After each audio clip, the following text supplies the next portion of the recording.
ये कहानी रिया की है, जो कि एक बड़ी बिजनेस विमेन है। उसको किसी के दर्द से कोई फर्क नहीं पड़ता। उसके लिए अपने काम से बढ़कर कुछ नहीं। ये क्या बना रखा है?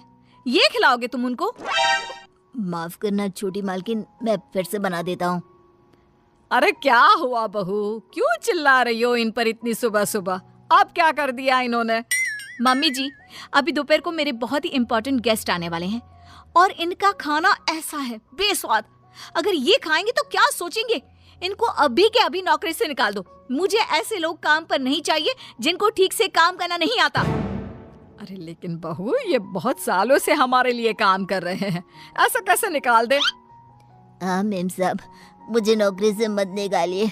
मैं अच्छे से काम करूंगा, आपको शिकायत का कोई मौका नहीं दूंगा। मैंने एक बार जो बोल दिया सो बोल दिया। जल्दी से कोई नया शेफ ढूंढ कर लाओ। अगले दिन ऑफिस में, ये सब क्या है? अभी तक ये काम पूरा क्यों नहीं हुआ है? मैम, वो क्या? किसको दिया था मैंने ये काम?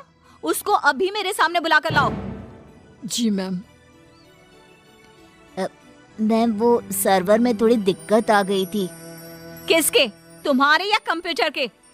वो मैम, बात यह है कि जितना वक्त तुम आज मुझे समझाने में जाया कर रहे हो ना, उतना वक्त अगर तुमने कल इस काम को करने में किया होता तो आज ये पूरा हो जाता। तुम्हें नौकरी से निकाला जाता है। मैम प्लीज ऐसा मत करिए, मेरे छोटे छोटे बच्चे हैं, अगर मेरी नौकरी चली गई तो। ये सब तुमको ऐसा काम करने से पहले सोचना चाहिए था। मैम मुझे एक मौका और दीजिए, मैं अभी पूरा करके लाता हूँ। ये जो मौका था, यही तुम्हारा आखिरी मौका था जो तुमने गंवा दिया। मैं और कुछ नहीं सुनना चाहती। मेरी कंपनी में तुम जैसे कामचोरों के लिए कोई जगह नहीं है। तुम्हें इस नौकरी से निकाला जाता है।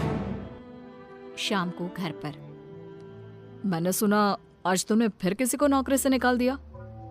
अरे हमारी पॉलिसी है ना, हमारी कंपनी लोगों के इमोशंस का भी ध्यान रखती है। इमोशन कुछ नहीं होता। कमजोर होते हैं वो लोग जो ऐसे काम करते हैं। और नौकरी से निकाल दिया तो इसमें कोई नई बात नहीं। जिस तरह घर को साफ करने के लिए गंदगी बाहर फेंकनी पड़ती है, उसी तरह कंपनी को आगे बढ़ाने के लिए यूजलेस लोगों को कंपनी से बाहर निकालना पड़ेगा।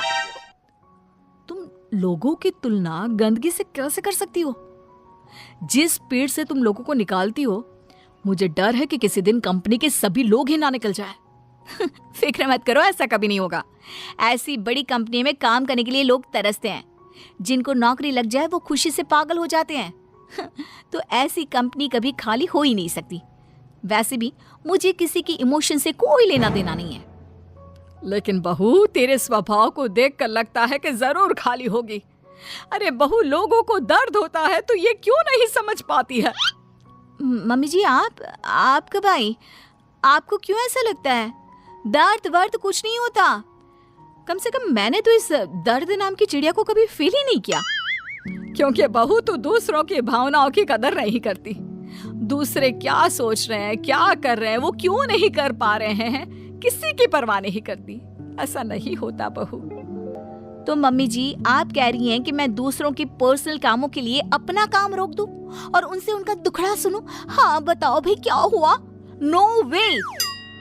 नहीं बेटा, मेरा मतलब ये है कि तू बस एक गलती होने पर लोगों को काम से निकाल देती है। ये भी नहीं सोचती कि अगर उसे काम से निकाल दिया तो उसका घर कैसे चलेगा, वो अपने बच्चों की फीस कैसे भरेगा। मम्मी जी, आपका मतलब है वो कितनी भी गलती करे मैं उनको माफ कर दूं और वापस ले आऊं?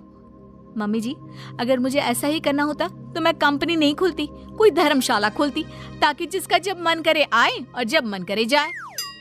माँ का वो मतलब नहीं है। माँ बस इतना बोल रही है कि अगर वो गलती करते हैं तो उनको डांट लिया करो, समझा दिया करो। लेकिन नौकरी से निकालना बहुत ज्यादा नहीं हो गया? मम्मी जी, आपको भले ही ऐसा लगता हो, लेकिन मैं इतनी बड़ी कंपनी ऐसे ही नहीं चला रही हूँ। ऐसे बहुत देखे मैंने और मैं ये अच्छी तरह जानती हूँ कि ये कैसे सुधरेंगे।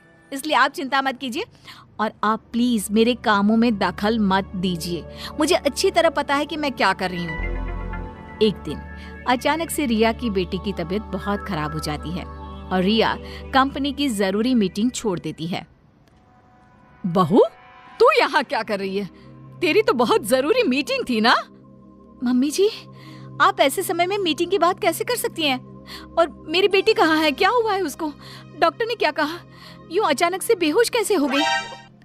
उसका बीपी लो हो गया था, जिसकी वजह से वो चक्कर खाकर गिर पड़ी और उसको थोड़ा बुखार भी है।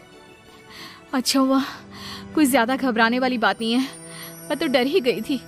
और बहू तेरी मीटिंग, उसका क्या हुआ? तुझे तो भारी नुकसान हो गया होगा। होने दीजिए मम्मी जी, मेरे लिए इस वक्त मेरी बेटी से बढ़कर कुछ भी नहीं है। ऐसी मीटिंग्स तो फिर आती रहेंगी। लेकिन बहू, कुछ दिनों पहले तुमने ही कहा था कि किसी के निजी काम के लिए तुम्हारा काम नहीं रुकेगा, तो फिर ये सब क्या है? मम्मी जी, आपको क्या हो गया है? ये किसी का भी निजी काम नहीं है, ये मेरा अपना निजी काम है।